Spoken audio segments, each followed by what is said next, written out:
I think the Africa CEO Forum has earned for itself a reputation.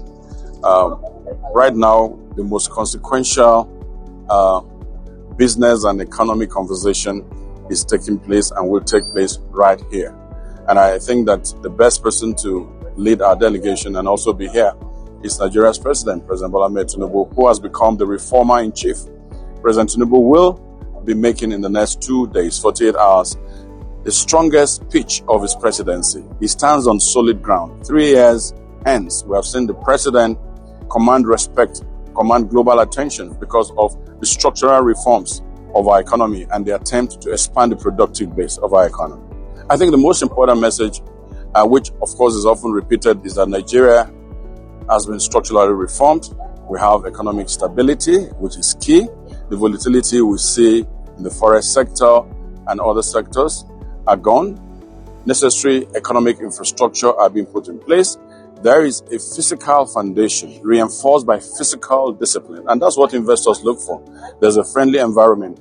Like they say, Nigeria is ready.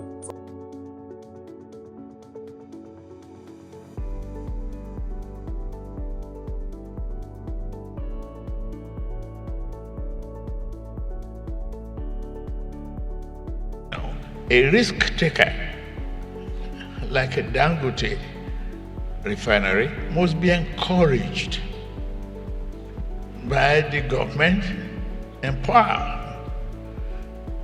What I did, support him, give him free trade zone license, support him in the effort to source the crude that is necessary.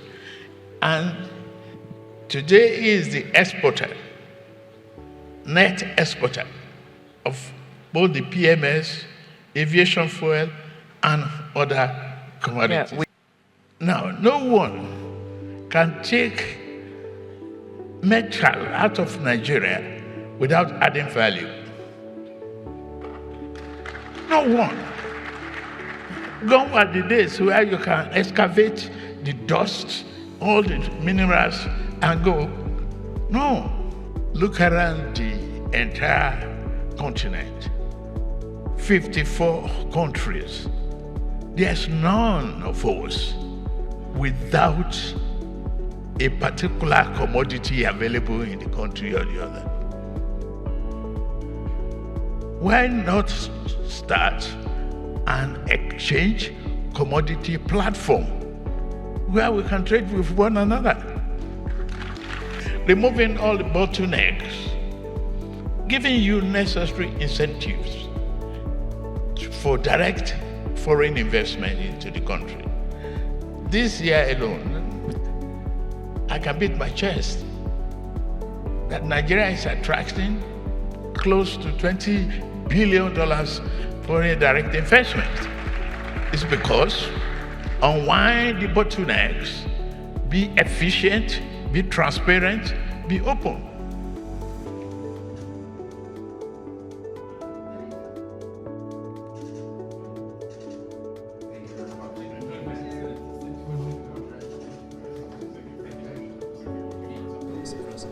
Yeah, you know, one very exciting thing about Mr. President is he's never tired of marketing Nigeria. So he's the chief marketer for the country. And so we had several, engagement and discussions, mostly focusing on economic opportunities. How can we mobilize more investment, particularly in the area of power?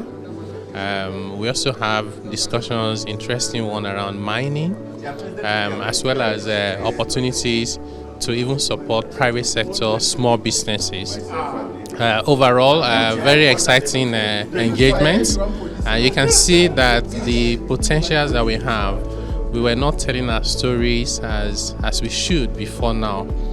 By telling the story that is credible, and you're not just saying what we can do. Mr. President has the credential to demonstrate what he has done and his commitment towards making those issues even more compelling going forward. We've seen today, part of the engagement is potential investment in ports, development, in mining, like I said, other solid minerals, private enterprise, and so on and so forth. So really it has been very, very good. Yeah, so the meeting with the president of Guinea, it's more like big brother and younger brother. It was quite interesting that there's a lot the two countries can do together. Mr. President was, commended the president of Guinea for not withdrawing from ECOWAS when the pressure was much on him to be able to do that. He was thinking about the vision for ECOWAS is something he could relate with, rather than something that was put together in a hurry. And I think there's also a lot that the two countries can do together in the area of development. Some of it is to do with iron ore, and the partnership is, we're stronger together. Both presidents were very happy with the engagement. I think Nigeria has done a lot of very transformative reforms that for Africa is not just about Africa saying we should do this, we should do that. We now have the example in Nigeria. Still the largest economy by scale, by opportunities, by population, saying that we have done it. It wasn't meant to be easy, but it was necessary. And now we're on that track towards winning and getting all the gains of those reforms.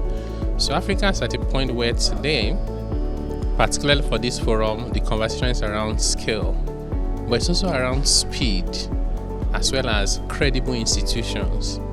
How can we ensure that as Africans, we come together so that the world can pay attention to us? There are issues to do with how do you raise finance for development, not just focusing on extraction, but value addition. How do you ensure that you can be able to stimulate growth in labor-intensive sectors? Agriculture, manufacturing, industry services, technology, so that we can lift our people out of poverty. I think the leaders in the room recognize that the time for rhetoric is over and it's now time for execution. So it's exciting for us to have the opportunity to be able to serve at this time for not just for our country but for our continent.